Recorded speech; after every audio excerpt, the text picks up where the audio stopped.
Bible अध्ययन श्रृंखला के अंदर आपका हार्दिक स्वागत है। मिलकर हम फिलेमोन के नाम पौलुस प्रेरित की पत्री का अध्ययन कर रहे हैं और आज हम पहली आयत से आगे मिलकर सीखेंगे।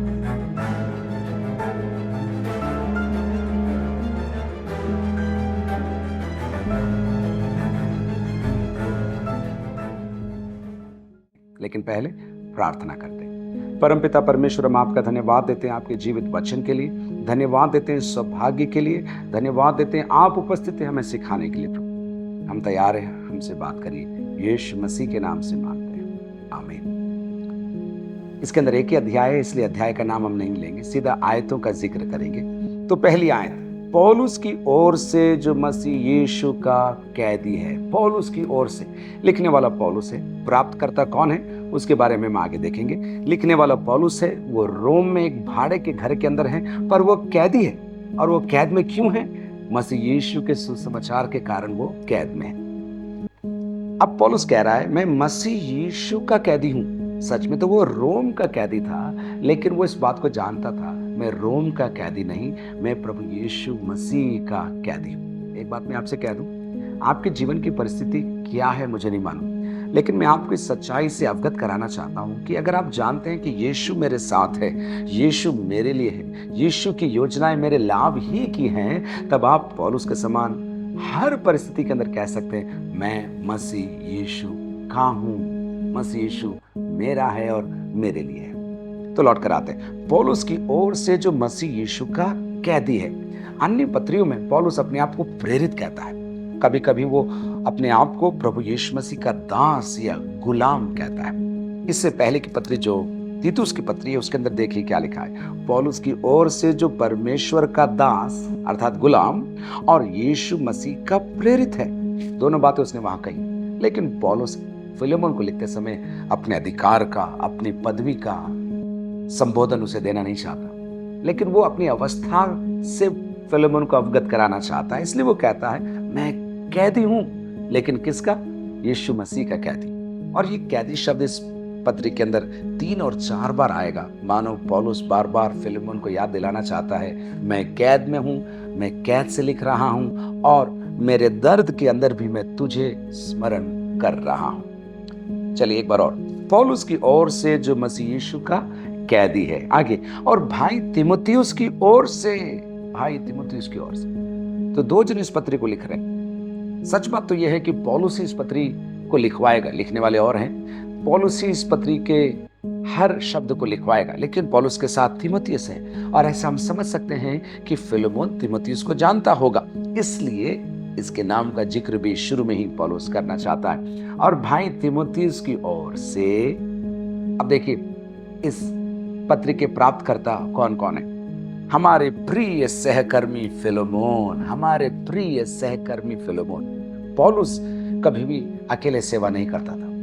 पौलुस के जीवन में हमेशा एक इच्छा थी कि वो अन्यों को तैयार करे और अन्यों को जो अनुग्रह से मिला है उससे उन्हें बांटकर उन्हें भी सेवा का अवसर दे, और इसलिए उन्हें सहकर्मी कहकर संबोधित करता है। अगर आप कुलुस्सियों की पत्री के अंदर आए तो पहले अध्याय की 7वीं आयत में ये प्रिय सहकर्मी वहां पर भी आया। देखते हैं कुलुस्सियों 1:7 में क्या लिखा है, उसी की शिक्षा तुमने हमारे प्रिय सहकर्मी इपफ्रस से पाई है। प्रिय सहकर्मी, न केवल मेरे साथ काम करने वाला, परंतु प्रिय सहकर्मी। पौलुस का बहुत गहरा संबंध था उनके साथ जो उसके साथ सेवा करते थे। देखिए एक बार और, मेरे प्रिय सहकर्मी। एक और उदाहरण मैं आपको देता हूं, कुलुस्सियों 4:7 में देखिए क्या लिखा है। वहां भी लिखा है, प्रिय भाई और विश्वास योग्य सेवक तुकिकुस। तो एपफ्रस के लिए भी लिखा है प्रिय सहकर्मी, प्रिय भाई लिखा है 4:7 में तुकिकुस के लिए। और उसके अलावा 9 में देखिए, वहां भी लिखा है विश्वास योग्य और प्रिय भाई। उनेसिमुस के लिए भी लिखा है विश्वास योग्य और प्रिय भाई। फिर एक और आयत 4:14 में देखिए, प्रिय वैद्य लूका। कुलुस्सी 4:14 के, तो 1:7 में, 4:7 में, 4:9 में और 4:14 में कुलुस्सी की पत्री के अंदर 4 बार पौलुस अपने सहकर्मियों के लिए प्रिय शब्द यूज करता है। बिलवड, मैं उनसे प्रेम करता हूं, मेरे साथी हैं। पौलुस उनकी कीमत को जानता था। पौलुस जानता था कि प्रभु ने ये साथी मुझे दिए हैं और इनके साथ मुझे सेवा करना है, लेकिन ये मेरे प्रिय हैं। अब फिलेमोन से भी वो क्या कह रहा है, हमारे प्रिय सहकर्मी फिलेमोन। अब आगे देखिए क्या लिखा है, दूसरी आयत, और बहन अफफिया। बहन अफफिया कौन है ये बहन अफफिया?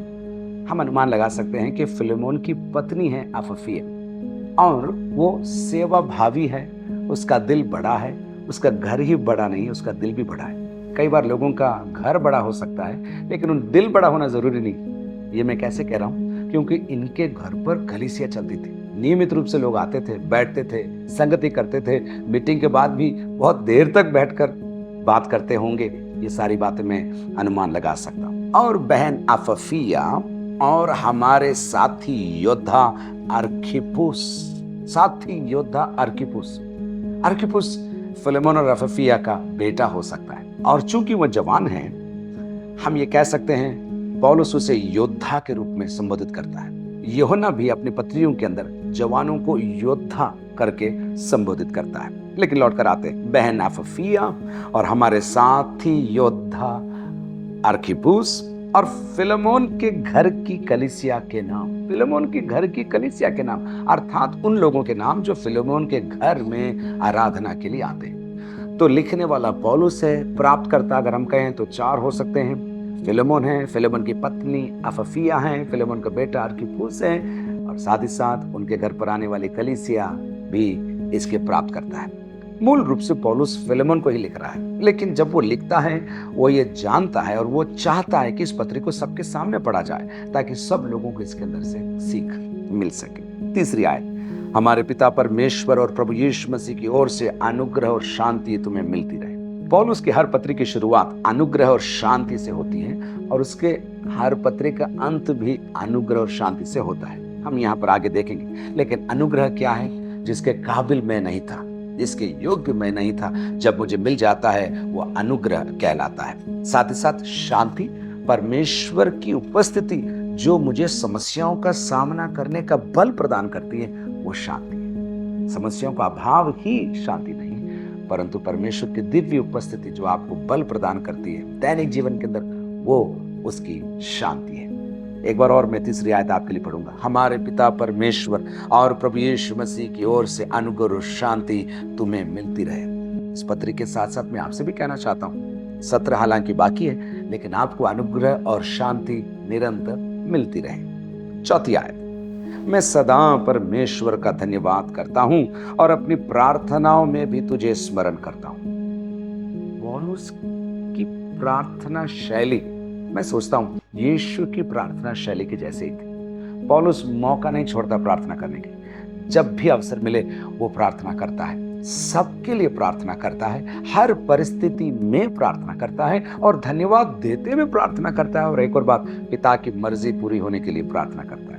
यहाँ देखिए क्या कह रहा है, मैं सदा परमेश्वर का धन्यवाद करता हूं। क्या आप हर परिस्थिति में परमेश्वर का धन्यवाद दे पाते हैं? पौलुस से सीखिए, वो कह रहा है मैं सदा परमेश्वर का धन्यवाद करता हूं और अपनी प्रार्थनाओं में भी तुझे स्मरण करता हूं। मैं परमेश्वर का धन्यवाद देता हूं, लेकिन मेरी प्रार्थनाओं में तुझे स्मरण करता हूं।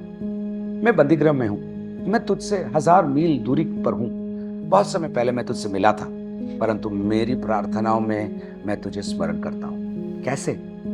पौलुस उन जगहों को याद करता होगा, मंडलियों को याद करता होगा, सेवकों को याद करता होगा, विश्वासियों को याद करता होगा, जितने लोगों ने अपना जीवन प्रभु को दिया उनको पौलुस याद करता होगा।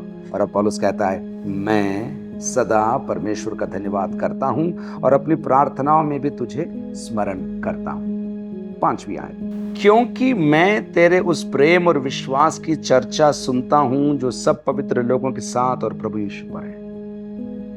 फिलेमोन कभी कभार भलाई करने वाला विश्वासी नहीं था, कभी कभी उसकी गवाही अच्छी थी ऐसा नहीं था, लेकिन निरंतर प्रभु में बना रहने वाला और अपनी गवाही बनाए रखने वाला एक सज्जन था फिलेमोन। इसलिए पौलुस कहता है क्योंकि मैं तेरे उस प्रेम और विश्वास की चर्चा सुनता हूं। किसने कहा होगा पौलुस?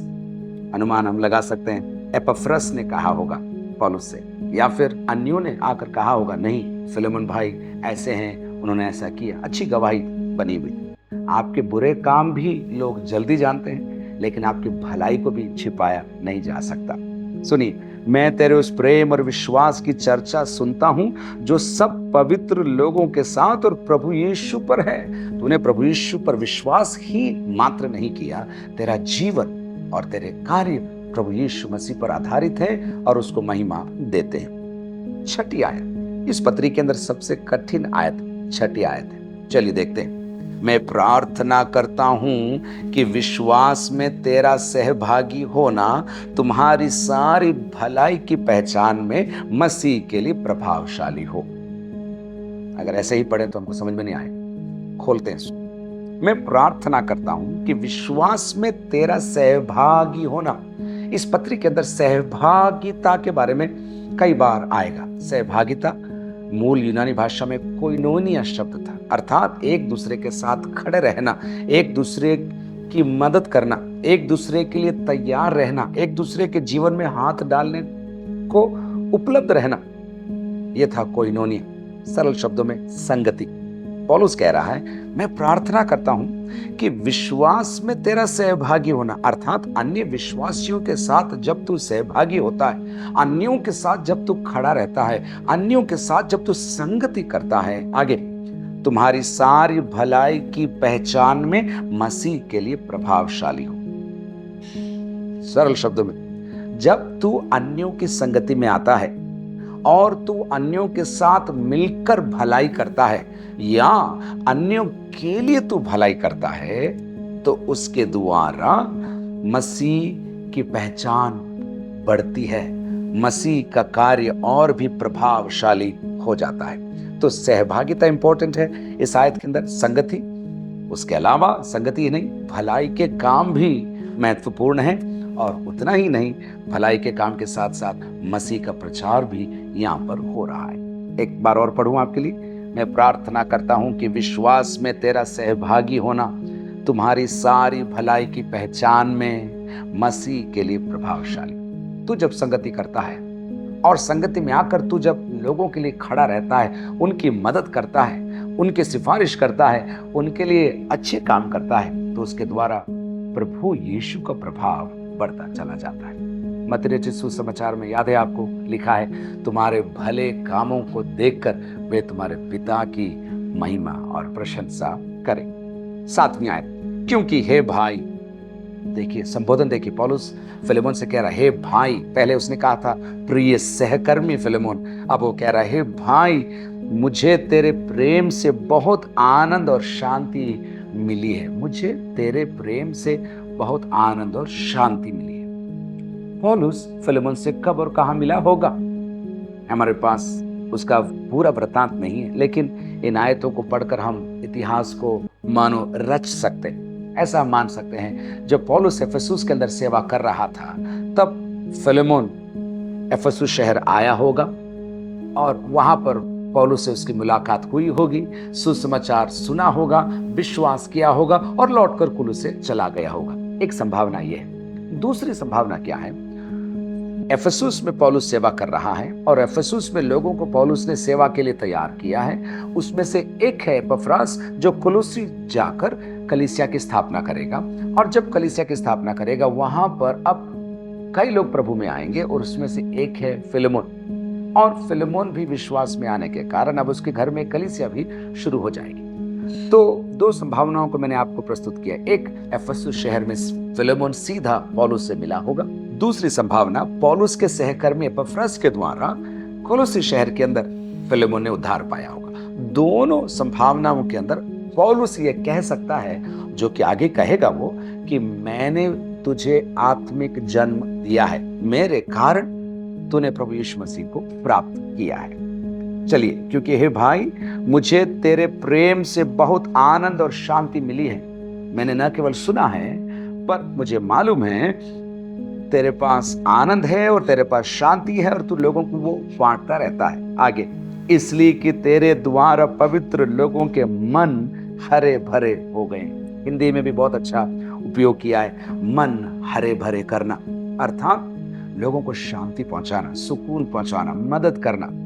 जो मूल भाषा में जो मन शब्द आया वो हृदय के लिए भी आया है, और यहाँ पर एक बार ही नहीं 12वीं आयत में भी आएगा, जहाँ लिखा है हृदय का टुकड़ा लिखा है। फिर 20वीं आयत में भी इसका प्रयोग पौलुस करेगा, जहाँ लिखा है मसीह में मेरे जी को हरा भरा कर दे। तो जी को हरा भरा करना, मन को हरा भरा करना, हृदय का टुकड़ा, ये सब भावनाओं के केंद्र बिंदु को दर्शाते हैं। और पौलुस कहता है तेरे कार्यों के द्वारा, तेरे घर को खोलने के द्वारा, तेरे हाथ को बढ़ाने के द्वारा, तेरे घर में लोगों को, मेहमानों को स्वीकार करने के द्वारा तूने क्या किया?